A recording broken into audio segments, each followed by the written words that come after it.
सबसे पहले मैं अपना आभार प्रकट करना चाहता हूं कि इतना भव्य स्वागत आपने किया मेरा, और जितने भी यहाँ पर लोगों ने आकर के अपने भावनाओं को व्यक्त किया, उन्होंने बहुत सी अच्छी अच्छी बातें कही मेरे लिए। मैं अपने आप को इस लायक नहीं समझता हूँ, लेकिन उन सबको मैं अपनी ओर से अनेक अनेक धन्यवाद देता हूँ।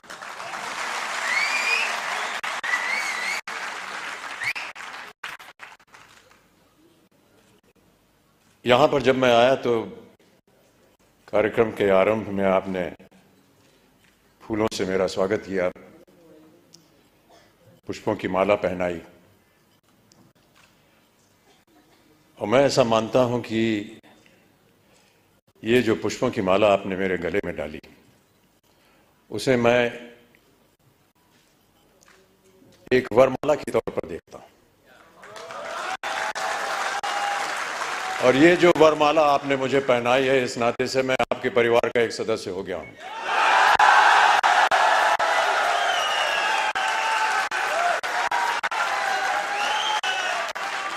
आरसीएम के परिवार अब मेरा परिवार भी है। और जितने भी वादे जिन लोगों को आज यहाँ पुरस्कृत किया गया, और जितने भी यहाँ पर सज्जन पुरुष आए हैं, जितनी भी मेहनत आप कर रहे हैं, मैं ये वादा करता हूं कि उतनी ही मेहनत मैं भी करूंगा।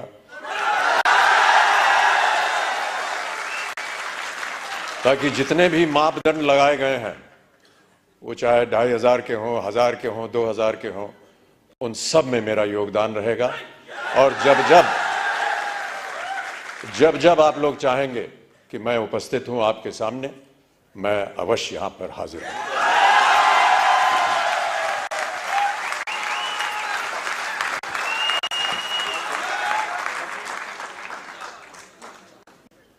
बहुत सारी भूमिका लिख करके मुझे दी गई थी यहां आने से पहले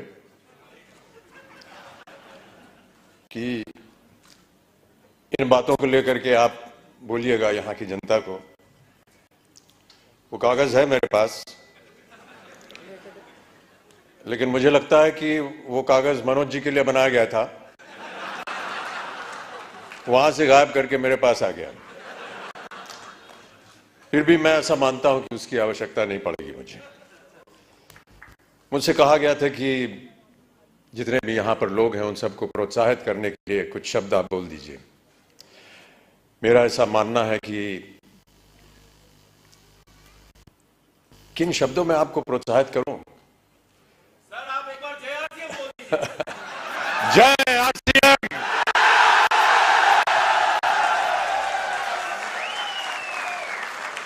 और मैं यही कहने वाला था कि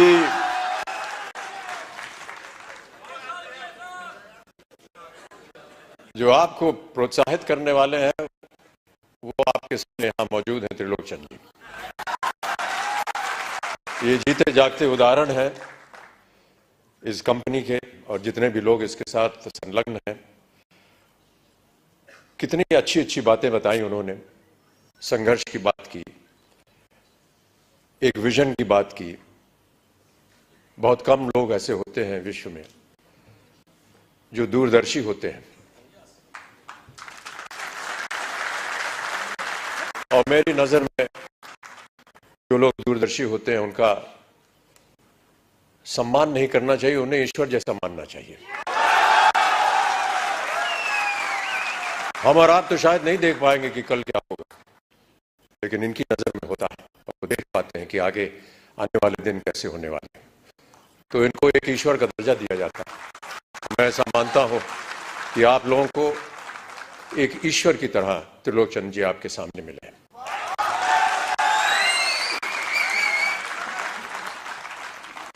यहां आने के बाद कुछ क्षण मैं उनके साथ यहां वेटिंग रूम में बिता रहा था, और बहुत सारी बातें की हम दोनों ने।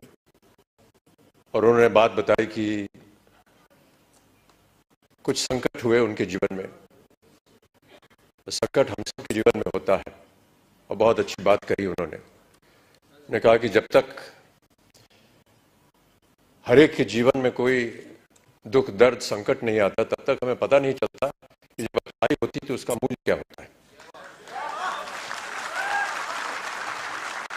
और मैं इस बात को भी मानता रहा क्योंकि मेरे जीवन में भी कई ऐसे क्षण आए जहां पर मुझे संघर्ष करना पड़ा।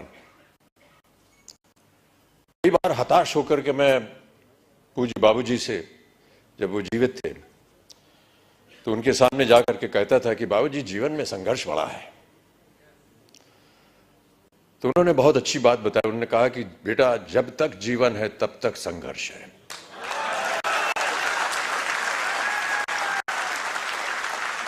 और आप भी मान लीजिए कि आपके जीवन में प्रतिदिन प्रतिक्षण ये संघर्ष रहेगा और आप लोगों को वादा करना पड़ेगा कि ये संघर्ष में आप लगे हैं, आगे भी आगे आप संघर्ष करते जाएंगे ताकि जो भी कार्य आप उठाएं उसमें वो संघर्ष जो है वो नजर आए। जिस दिन लोग आपके संघर्ष को सम्मानित करेंगे उस दिन आपका पदार्थ जो है वो ऊंचाइयों पर पहुंचाएगा।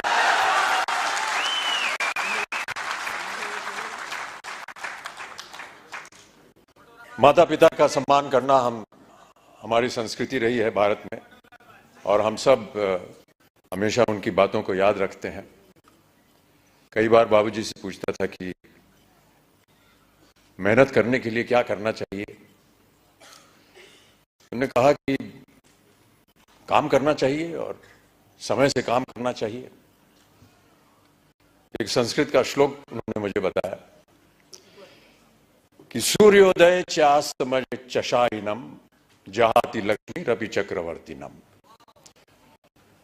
माने ये कि सूर्य उदय होने से लेकर के और अस्त होने तक जो इंसान सोता है वो चाहे चक्रवर्ती राजा भी क्यों ना हो, उसकी धनराशि जो है वो गायब हो जाती है।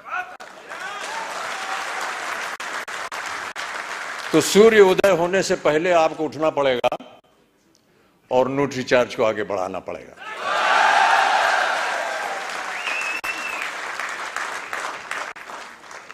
हनुमान जी की एक कथा है। हनुमान जी ने कहा था कि ईश्वर से कि हमको शिक्षा प्राप्त करनी है, ज्ञान प्राप्त करना है, क्या किया जाए, किसके पास जाए। उनसे बताया गया कि आप सूर्य के पास जाइए। सूर्य देवता जो है वो ज्ञान का भंडार है, उनके पास आप जाएंगे तो वो आपको ज्ञान दे सके। तो हनुमान जी गए सूर्य देवता के पास। तो सूर्य देवता ने कहा भैया मैं तो चलायमान हूं, चलता रहता हूं, कैसे तुमको शिक्षा दूंगा मैं। तो हनुमान जी ने कहा कि आप ज्ञान मुझे देते जाइए और चलते रहिए, मैं आपके सामने उल्टा होकर के चलूंगा। तो आप चलते रहेंगे, मैं आपके सामने उल्टा होकर के चलता रहूंगा और ज्ञान प्राप्त हो जाएगा मुझे। कहने का तात्पर्य यह है कि सूर्य के आगे आपको चलना पड़ेगा, तभी जाकर के आपको ज्ञान प्राप्त होगा, तभी आपका संघर्ष जो है वो सफल होगा। प्रोत्साहित करने के लिए एक कविता की कुछ पंक्तियां हैं। इससे पहले मधुशाला की एक पंक्ति पढ़ी गई थी, क्षमा चाहता हूं, उसमें थोड़ी बहुत त्रुटियां थी। जो यहां सज्जन पुरुष आए थे उसको मैं दोबारा एक बार सुनाना चाहूंगा आपको कि मदिरालय जाने को घर से, मदिरालय जाने को घर से चलता है पीने वाला, किस पथ से जाऊं असमंजस में है वो भोला भाला, अलग अलग पथ बदलाते सब पर मैं ये बतलाता हूं कि राह पकड़ तू एक चला जल पा जाएगा मधुशाला।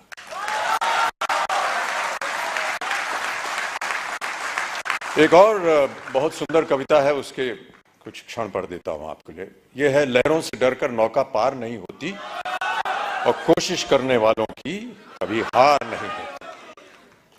नन्ही चींटी जब दाना लेकर चलती है, चढ़ती दीवारों पर 100 बार फिसलती है, मन का विश्वास रगों में साहस भरता है, चढ़कर गिरना गिरकर चढ़ना न अखरता है, आखिर उसकी मेहनत बेकार नहीं होती, कोशिश करने वालों की कभी हार नहीं होती। तो आपकी कोशिशें हमेशा बनी रहें। आपका सहयोग रहा है। जिनको भी आज पुरस्कार दिया गया है उनको मैं अपनी ओर से एक खास बधाई देता हूं और उम्मीद करता हूं कि इसी तरह हर कार्यक्रम में आपके साथ जब मैं आऊं तो और भी लोग पुरस्कार प्राप्त करने के लायक हों और मैं उनके साथ उन्हें पुरस्कार दे सकूं, उन्हें प्रोत्साहित कर सकूं। अंत में जाने से पहले बाबूजी की एक और कविता की कुछ पंक्तियां आपको सुनाना चाहूंगा। इस कविता का शीर्षक है अग्निपथ। अग्निपथ बाबूजी ने लिखी थी उस जमाने में जब भारत अपनी स्वतंत्रता के लिए लड़ाई लड़ रहा था अंग्रेजों के खिलाफ। तो भारत की जनता को प्रोत्साहित करने के लिए उन्होंने ये कविता लिखी थी। लेकिन मेरा ऐसा मानना है कि ये एक ऐसी कविता है जो हर क्षण, हर वर्ष, हर युग में उसका एक ही मायने निकलता है, प्रोत्साहित करती है जनता को। तो आपको भी मैं प्रोत्साहित करने के तौर पर अग्निपथ की कुछ पंक्तियां सुना देता हूं कि अग्निपथ अग्निपथ अग्निपथ, वृक्ष हो भले खड़े, हो बड़े हो घने, एक पत्र छाह भी मांग मत मांग मत मांग मत। अग्निपथ अग्निपथ अग्निपथ, तू न रुकेगा कभी, तू न मुड़ेगा कभी, तू न झुकेगा कभी, कर शपथ कर शपथ कर शपथ। अग्निपथ अग्निपथ अग्निपथ, ये महामनुष्य है, चल रहा मनुष्य है, अश्रु श्वेद रक्त से लथपथ लथपथ लथपथ। अग्निपथ अग्निपथ अग्निपथ। मैं आशा करता हूं कि आप सब इस अग्निपथ को स्वीकारें और इस पथ पर चलकर अपने श्रम से, अपने कार्य से इस अग्नि परीक्षा को पार करें और आरसीएम को और न्यूट्रिचार्ज को एक ऐसी ऊंचाई पर पहुंचाएं जहां विश्व भर में इसका नाम हो। बहुत सारे पुरस्कार इसको पहले भी मिल चुके हैं, लेकिन पुरस्कारों से ज्यादा हमें मेहनत करनी होगी। पुरस्कार मिलते रहेंगे, आते रहेंगे, लेकिन सबसे बड़ा पुरस्कार वो होता है जब आपको अपने मन के अंदर ये सांत्वना मिलती है कि हमने जो मेहनत की वो पुरस्कार के लायक थी। बहुत बहुत धन्यवाद। और जैसा कि मैंने कहा, अब मैं आपके परिवार का एक सदस्य हो गया हूं। कभी भी आप हमको बुलाएंगे तो मैं आपके सामने हाजिर होऊंगा और आपके साथ मिल करके न्यूट्रिचार्ज को आगे बढ़ाएंगे, आरसीएम को आगे बढ़ाएंगे। बहुत बहुत धन्यवाद।